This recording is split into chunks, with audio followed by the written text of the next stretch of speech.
We've got a new installment in our Freedom to Flourish series, sponsored by Koch Industries. Imagine working in a position where you need a license to operate in the state you live. Every time you move, you're faced with more fees, tests, and paperwork. This is the reality for military spouses nationwide. The current system is not only expensive, it's also discouraging the spouses of service members from working at all. 3 years ago, Amsa Heck was an award-winning real estate agent in Philadelphia. When the U.S. Air Force Reserve moved her husband John to a new base in Virginia, Amsa assumed she'd easily be able to sell homes again near her new home. I thought we'd get here and I'd hit the ground running and build my real estate clientele up. Amsa was told that the Virginia and Pennsylvania real estate boards have reciprocity agreements that would enable her to easily transfer her license, but no such luck. After being ping-ponged between the two boards, the end result was that I needed to take all of my courses all over again in Virginia. She also had to pay again to pass 2 exams and purchase insurance again. That was very demoralizing, to feel that I'd built up a career and some stability to contribute to our family income, and then to come here and not be able to get anywhere for months. Amsa is far from alone. Thousands of military spouses face a maze of red tape with differing licensing requirements around the country.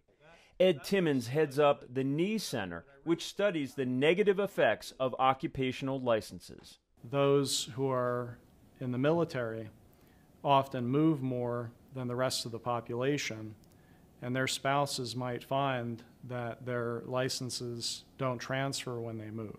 Timmons says excessive licensing impacts hundreds of professions in the U.S. by creating unnecessary employment barriers while increasing prices for consumers.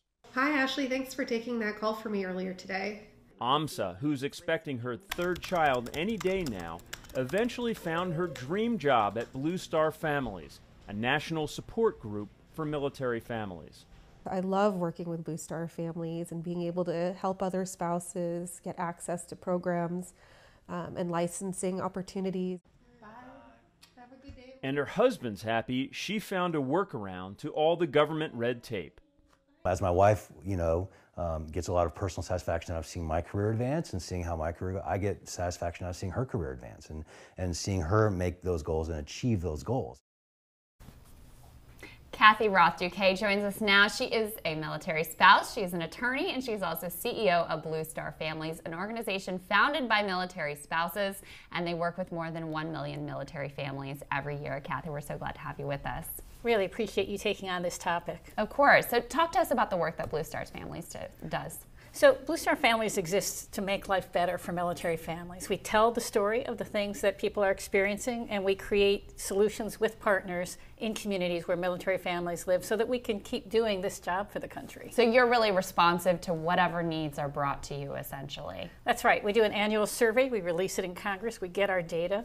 We have military spouses who are research professionals who do that, and we take that information and we find out that isolation and economic insecurity, that's really hurting our military families today. Can you give me some sense of the numbers or percentages, whatever data you have off the top of your head, when it comes to how many military spouses are able to get jobs that are civilian in nature with the military versus having to go off base and just find something out there in the broader economy? Sure, the vast majority work off base and in fact live off base. Military families now don't live on installations. 80% of them are in our communities and they're in every zip code.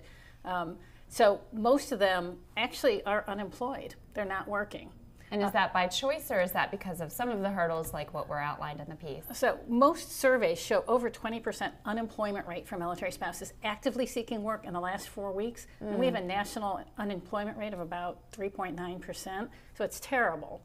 Is that because, is a big part of it that they have to move and therefore they can't establish the kind of professional roots and connectivity to the broader professional community that folks who tend to stay in one place a little bit longer have? Is that the biggest challenge? That is such a big challenge. It's the moving, it's being far from family and friends, and it's the requirements of this military lifestyle that give you, we had 1 week's notice once that my husband was going to be gone for a year. If I had a regular job, it would have been very hard to keep that while making all the arrangements to take care of that. We had one of our members our research director, who had 3 weeks notice to move overseas. So people lose their jobs, and then getting started again, the licensing makes it that much harder. And what is the solution with the licensing issue? Because obviously, I mean, we have a federal system, states can do what they want to do. Yeah. Are there proposals for how we can smooth that process for military spouses in particular? I think there's a number of opportunities to make a difference. One thing would be, there's a National Security Act that lets state laws become federalized. For instance, that's how we got around the payday lending laws that affected military people. We were able to use the National Security Act to affect that. If you're moving on government orders, I think that we could say it's a national security requirement that military spouses work, because Americans, middle-class Americans, working-class Americans, actually need 2 incomes. So this loss of the second income is really crippling for our military families. Oh, absolutely. And it makes them not be able to continue to serve. And also contributes to that social isolation that you're talking about. So if you're much. moving to a new community, you don't have an established network. At least if you have a job and something to go to, you have a group of people that you immediately get plugged into. Yeah, those two things really go together. And I experienced that myself. I'm an attorney. At one point, we moved 9 times in 15 years. We were in 3 continents, 4 countries, 5 states. And that's very hard to not only keep a job going, but to keep connections and relationships going.